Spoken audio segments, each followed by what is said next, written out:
Hello, you wonderful people, and welcome to another episode of Not Too Comic Book. This being a show where I talk about TV shows that are adaptations of comic books. For today's episode, I'm going to talk about My Adventures with Superman, Season 1, Episode 4. A lot of really interesting things went down in this episode, so let's break it down.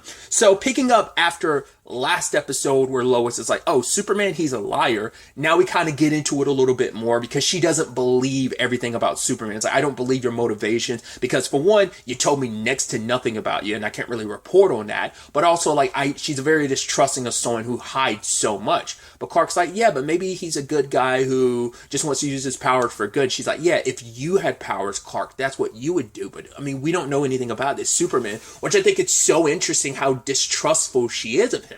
Obviously, she was very trusting of him before, but now that she's gotten to know him like a tiny bit with that interview last episode, or lack thereof interview, that she's a lot more distrusting of him. And it's so interesting because, like, I'm once again, people who are more well versed in the comics could probably tell me, but I've never really known a situation where Lois has been so, like, anti-Superman, because she doesn't trust him, which I'm like, that's so interesting, because I don't think that's ever really been a dynamic I've ever seen. Not saying it's never existed in all the 80 plus years that Superman's been around. It's just, I don't, that's just such a take I've never really seen, so I don't know if this is something the show's just making on its own, or I just think that's such an interesting thing where it's like, right, where Lois and Clark are getting closer, her and Superman are actually getting further apart, because it actually is kind of like, hey, I'm getting close to Superman, but not realizing what's right in front of me. From the very beginning, she's always kind of been like, yo, Clark is kind of cute, and like she likes him, you know?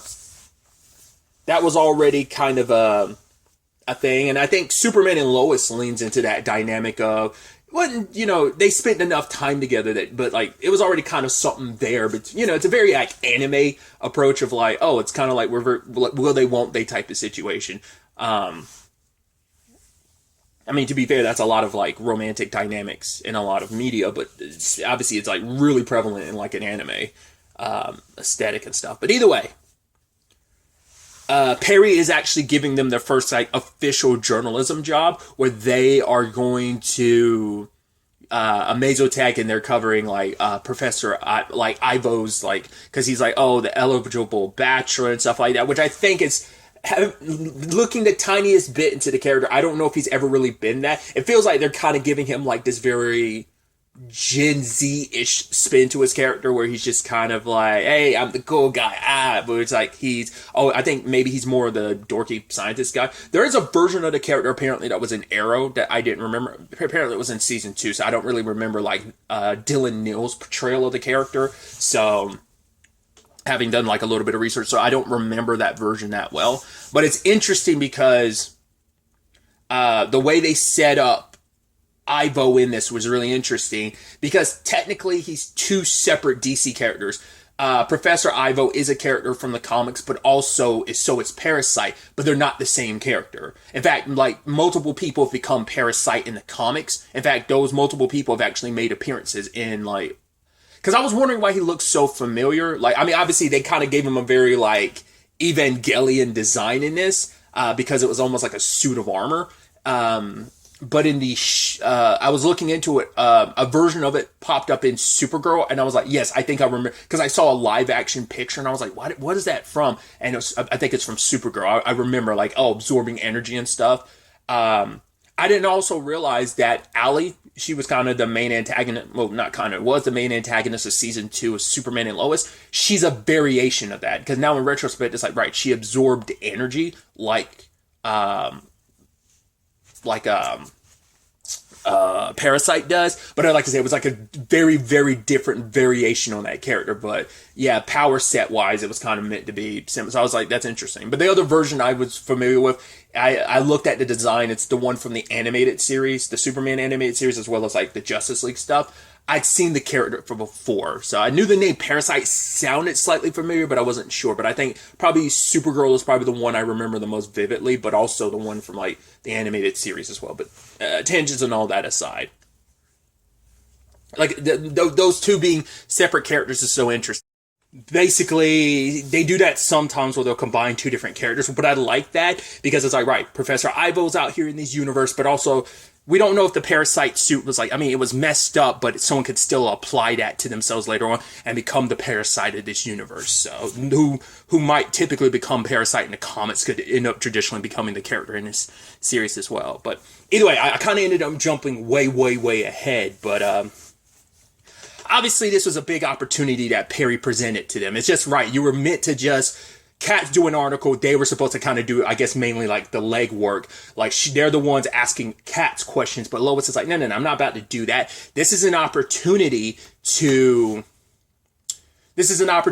us to kind of like, get to the bottom of this. Ivo, basically because of what he does, he ends up kind of like moving a whole bunch of people, out of their homes and stuff like that. And it's like, he has like connections to like, maybe like, crime and stuff like that. So Lois is trying to get answers from people, but she's kind of going like 0 to 60 and no one's talking to her. It's like, right, you got to kind of come at it slow and kind of build up to it, but she's jumping fast into it because she's so ready to prove herself. And we really get into Lois's, they didn't really cover it this episode, but obviously, watch enough Superman stuff, that yes, her father's military. So she kind of alludes to it without really going into it. Like, okay, we moved around a lot, and she doesn't have the greatest relationship with her father because she doesn't ever want to talk about her failures. And it's almost like she feels like she has so much she has to prove to her dad, because I think the relationship probably soured even more, because he's your stereotypical military man. It's like, I keep my feelings to myself. I keep everything close to the vest, even when her mom was sick and dying, which is interesting. I don't know if that's always been Lois's case or not, because obviously Superman and Lois, her mom abandoned her and her sister. So that's why their mom's not in their life. Whereas in this, like, oh, her mom died. Her mom got sick and her dad hid it from her. Just interesting timing too, because just because it's like, right.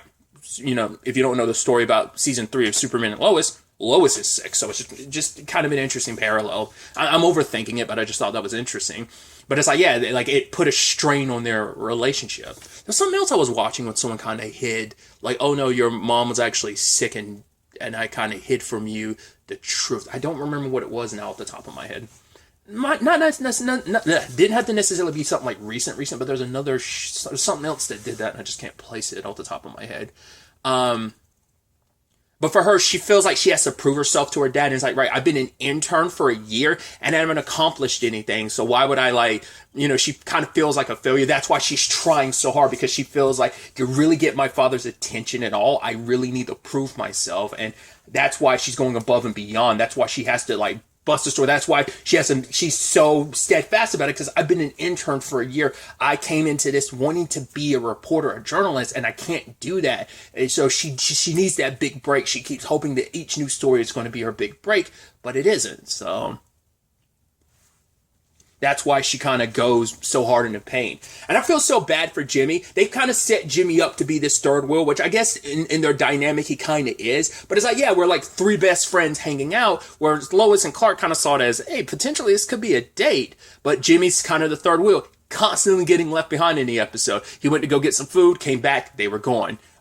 He got stuck taking his family's photos, and the guy's like, oh, could you get some of my son and my daughter? Oh, get with that fish island. He's like, oh, I would do it with a UV light. And you're like, ooh. It's like Jimmy had his own role to play, but I think that's so interesting, and I think that sets up interesting, because I know some people have had their issues with Jimmy, because they kind of see him as kind of like, right, he's a conspiracy guy, but he's also kind of like because they third wheeled him, and I think that's part of the story where it's like, no, Clark is my buddy, like, we're like 3 best friends hanging out, but now I feel like the outsider, the third wheel in this. Like, he knows there's something going on between Lois and Clark, but, it's just that thing of, oh, I mean, because we don't know if, that's something to kind of think about too. And maybe that's something we'll dive into. We don't know if Jimmy really has any friends outside of Lois and Clark. So it might be a situation of, especially because once again, we have no idea how long him and Clark have been roommates, how long they've been friends. So it could be a situation of he kind of feels like, oh, I'm kind of falling behind. I get their thing, but it's like, oh, we're 3 best friends hanging out, but it gets complicated when 2 of those best friends start dating. It kind of shifts the dynamic and changes things, especially the way the episode ends, how that could affect things going forward. We'll see. But yeah, ultimately, when Clark heard Ivo kind of wanting to brush stuff under the rug, be like, oh, you do that beautiful, puff piece about me that Kat wants you to do. You write all this great stuff about me. Talk mano and mano. You can have your pick of the litter when it comes to all these beautiful women, except for her over there, and points at Lois and goes like, ew. That just pissed Clark off, and he was like, you know what? Why don't you tell us about this, and this on the record, mano and mano, and then ended up getting Clark kicked out. But I thought it was really sweet when Lois ended up kind of like sewing his jacket back up for him. And Clark wanted it to be open and honest with her because it's like, right, my life's better. Yes, you almost got me frozen. You've got me beaten up by robots. Yeah, like you kind of throw me into the deep end. But, you know, I came here wanting to be a journalist, and I would have just kind of been stuck in my own ways of like following things by the rules. Yes, he's still that way. He is the Boy Scout after all. But the fact is, if it wasn't for Lois, it's like she has made his life a lot more interesting, you know, and it's like, but I would never have taken those steps outside of my own comfort zone if it wasn't for you. So I want to thank you. And because for her, she appreciates honesty, and I think that's also going back to her dad, where it's like he kept so much stuff from her. He kept so much stuff close to the vest. Once again, military man, you kind of have to keep secrets and stuff like that, but also like it's his way to compartmentalize. Like that's how he handles stuff. He thought he was probably doing right by Lois. You'd assume Lucy as well. We don't know if she has a sister in this continuity yet, but at the very least, like. That's where she kind of was like, I appreciate honesty. And Clark wanted to tell her, I was like, are you going to try? I figured he wasn't going to be able to tell her, but I thought like, are you really going to tell her like this early on in your story? And it's like, and she's like, oh, this is all Superman's fault, and made him go like, oh, never mind. That would kind of ruin things. But, Ivo is already kind of getting in trouble with the company. Circling back to kind of the main overarching thing, he's in trouble with the company. He has to kind of prove himself. So he's going to be like, right, they're going to like, because the kind of almost like the board of directors don't like side with him anymore because he hasn't really brought any profits. And this was going to be the big money maker. And he's got his assistant Alex, who's kind of stuck doing all this stuff. I love that he almost has like these evil moments where you see this smile across his face and like, yeah. Because I guess it's like, right, let like Ivo do his thing and it's less on my shoulders that I have to deal with. But I love when Lois punched him and knocked him out. She's like, I'm sorry, it seems like your life is pretty tough. It's like, you gotta deal with Ivo. So yeah. But yeah, he did this whole thing set up just to draw Superman in, because it's like, right, who is this person saying they want to do good for free? No one does that. In fact, the fact is, you can be your own Superman, because this is supposed to be like the prototype. This is the 1.0 of the Parasite, and eventually he wants to mass market it so other people can be their own superhero. But it's like, yeah, it's like, why you want to rely on someone? Can you really trust someone who wants to help for free? Because nothing in this life is for free. No one wants to do anything good for free. And so, because his suit builds off of kinetic energy, like it's what keeps the suit going. It has a infinite battery as long as you're constantly absorbing energy. So when Jimmy and Lois, which I did love, Jimmy's UV light came in handy. It's like, oh, because it shows us which button was pressed most recently because of the fingerprint. So pressed it, shut down the electric grid. You did see it a moment, like, I wonder what he was, like, I mean, more of his strength was coming out because his eyes start glowing blue, but because Parasite was absorbing more and more of his energy, he didn't really have that boost he needed. So this became a fight of, I guess attrition would be the right word. It's just like, right, you had to wear him out, because if he's not getting a constant supply of energy, the suit's taking it from him, and his body almost like, the way his body like crumpled up, I was like, Jesus. Luckily, Clark was able to get the suit off before it got any worse, but it massively damaged him, and he looks more like, now his design matches more so what, at least a version of Ivo I saw like a picture of from the comics. Like the whole like scarred head and like no hair, like, and the messed up eye, like that's more traditional. I don't know what circumstances make him look like that in the comics, but like I said, combining Parasite and him, because I didn't do a deep dive into Ivo, but I don't think he has anything to do with Parasite necessarily. So that's interesting. And for him to be like, right, like, why, explain to me, like, why are you doing this? And he's just like, what is your angle? And Clark's like, well, Superman's like, just look around. You don't have to, like, do good just to, like, make money. Like, you can do good just because it's the right thing to do, you know? There doesn't have to be an ulterior motive. you doing good. And I guess for Clark, it's just, I guess when he said that, you saw this kind of sad look on his face, because I think for him, he was thinking about, like, right, Lois kind of just assumes, like, maybe I have ulterior motives and stuff. I just want to do the right thing. I want to do good. And obviously at Amazotech, like, there was all those different Inner Gang, the devices from Inner Gang and Livewire had, but by the time Clark, Jimmy, and Lois came back, it was already gone. I can only assume, like, Slade and potentially Amanda got their hands on that tech.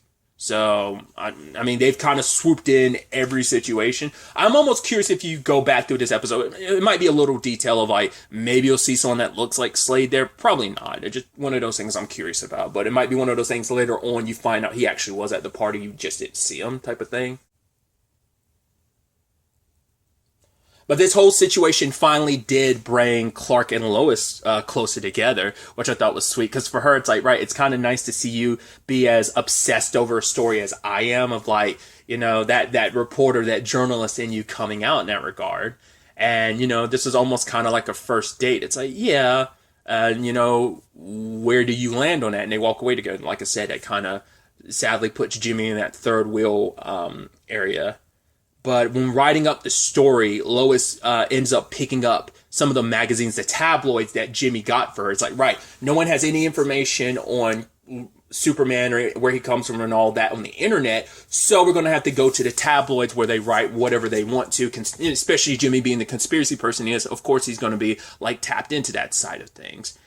And so earlier, Clark saw something about, stuff from Kansas, a Miracle Boy, Flying Boy, and stuff like that. So he ripped it out of the one of the tabloid journals, and Lois notices that. And so she starts looking through it, reading more about this mysterious stuff going on in Kansas all those years ago.